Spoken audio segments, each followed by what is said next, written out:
라임 프렌즈. 백조가 된 안데르센.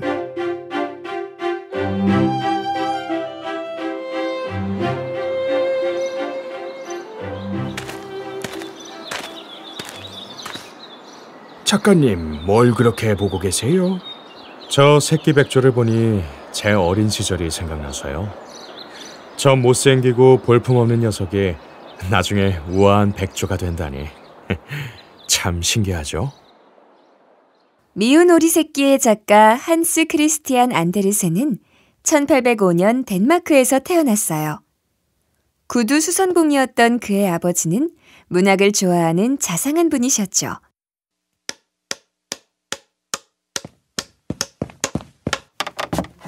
아빠, 재미있는 이야기 들려주세요.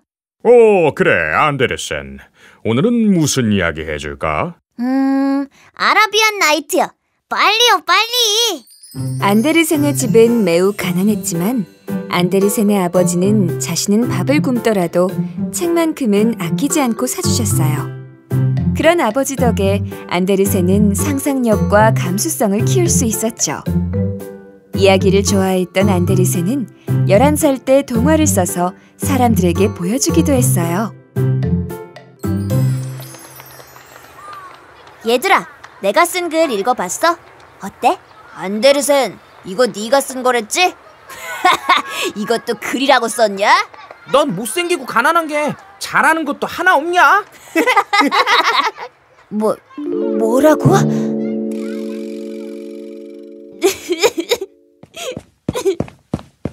안데르센, 무슨 일이야? 엄마, 애들이 제가 쓴 글을 보고 놀렸어요. 우리 안데르센, 그래서 속상했구나. 엄마, 전 왜 잘하는 게 하나도 없죠? 안데르센, 뭐든지 처음부터 잘하는 사람은 많지 않아. 이것 좀 볼래? 여기 조그마한 어린 잎사귀 보이지? 네. 얘가 자라서 나중에 예쁜 꽃이 된단다. 네? 이 볼품없는 잎사귀가 저렇게 예쁜 꽃이 된다고요? 그럼 우리 안데르센도 이 어린 잎사귀처럼 나중에 꼭 예쁘게 피어날 거야. 저도요? 열심히 노력하면 언젠가는 훌륭한 글을 쓰는 멋진 사람이 될 거야. 그러니까 힘내. 알았지? 네, 엄마. 엄마의 위로는 안데르센에게 큰 힘이 되었어요. 하지만 11살 때 아버지가 돌아가시면서 안데르센은 더 이상 학교에 다닐 수 없게 되었죠. 어쩔 수 없이 돈을 벌기 위해 어린 나이에 공장에 가서 일을 해야 했어요. 하지만 문학과 연극에 빠져있던 안데르센은 14살이 되자 배우가 되기 위해 혼자 코펜하겐으로 갔어요. 그리고 극장이란 극장은 다 찾아다니며 오디션을 봤죠.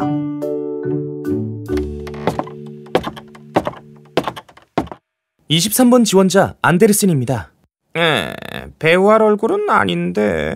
그래도 목소리는 좋은데요? 자, 시작해볼까요? 네, 셰익스피어의 햄릿 준비했습니다. 어머님, 실성이라뇨. 저의 이 맥박은 어머니의 그것과 조금도 다르지 않습니다. 됐습니다. 다음. 저 아직 준비한 게 남았는데. 더 들어볼 것도 없고. 다음. 안데르센은 배우가 되기 위해 발버둥 쳤지만 번번이 오디션에서 떨어졌어요. 추위와 배고픔, 외로움에 지쳐갈 때 목소리가 바뀌는 변성기까지 찾아왔죠. 안데르센은 유일한 장점이었던 고운 목소리마저 잃자 절망에 빠졌어요. 그나마 목소리 때문에 무대에 설 수 있었는데 이젠 그것도 끝이구나. 안데르센은 너무 괴로웠지만 무대의 꿈을 포기할 순 없었어요. 그래, 이렇게 절망만 할 순 없어. 성공한 사람들은 늘 시련과 고통을 겪었잖아. 무대에 설 수 없다면 글을 쓰자. 내가 쓴 작품을 무대에 올리는 거야. 안데르센은 배우의 꿈을 포기하는 대신 희곡을 써서 극단에 보냈어요. 하지만 돌아오는 대답은 늘 절망적이었죠. 안데르센 씨, 보내주신 희곡을 읽어보았습니다. 하지만 문법도 맞춤법도 엉망이더군요. 이렇게 기본적인 것조차 안 지키는데 무대에 대한 열정은 과연 진심일지 의심스럽군요. 가난해서 못 배웠을 뿐인데 열정까지 의심받다니 너무 슬퍼. 하지만 안데르센이 절망에 빠져 있을 때 그의 재능을 알아본 한 사람이 있었어요. 바로 덴마크 궁정의 정치가 요나스 콜린이었어요. 그는 예술을 진심으로 사랑하는 사람이었죠. 안데르센이라고 했지? 글이 아주 멋있던데? 정말요? 감사합니다. 그런데 문법이랑 맞춤법이 왜 그렇게 엉망이지? 아무리 글의 내용이 좋아도 기본기가 부족하면 인정받기 힘들어. 저 부끄럽지만 집안 형편이 좋지 않아서 학교를 제대로 못 다녔습니다. 그래서 말인데 지금이라도 학교에 다니는 건 어떤가? 학비는 내가 대주겠네. 네? 정말요? 그렇게 안데르센은 17살에 10살 초반의 어린아이들과 함께 학교에 다니게 되었어요. 하지만 학교 생활은 쉽지 않았죠. 나이는 많지만 성적은 나빠서 무시당하기 일쑤였어요. 저 키 크고 못생긴 형이 국왕 후원금으로 학교에 다닌다며? 받아쓰기도 제대로 못하면서. 그리고 글을 못 쓰게 하는 교장 선생님 때문에 학교 생활은 더 힘들었어요. 이런 말도 안 되는 글로 나라의 지원을 받는다고? 이런 어설픈 실력으로? 종이 낭비 그만하고 공부나 해! 학교에 다녀도 무시받긴 마찬가지구나. 아니야, 포기하지 말고 열심히 하자. 인정받게 되는 날이 분명 올 거야. 안데르센은 오랜 공부 끝에 대학을 졸업하고 국왕이 주는 장학금으로 유학까지 가게 됐어요. 그 후 이탈리아 여행을 바탕으로 한 즉흥 시인이라는 소설을 발표했는데 극찬을 받았죠. 그 다음으로 아이들을 위한 동화라는 첫 동화집을 발표했어요. 하지만 좋은 반응을 얻을 것이라는 기대와는 달리 비평가들은 소설을 쓸 정도로 뛰어난 작가가 애들 이야기나 쓴다며 악평을 쏟아냈죠. 그 말에 안데르센은 깊은 상처를 받았어요.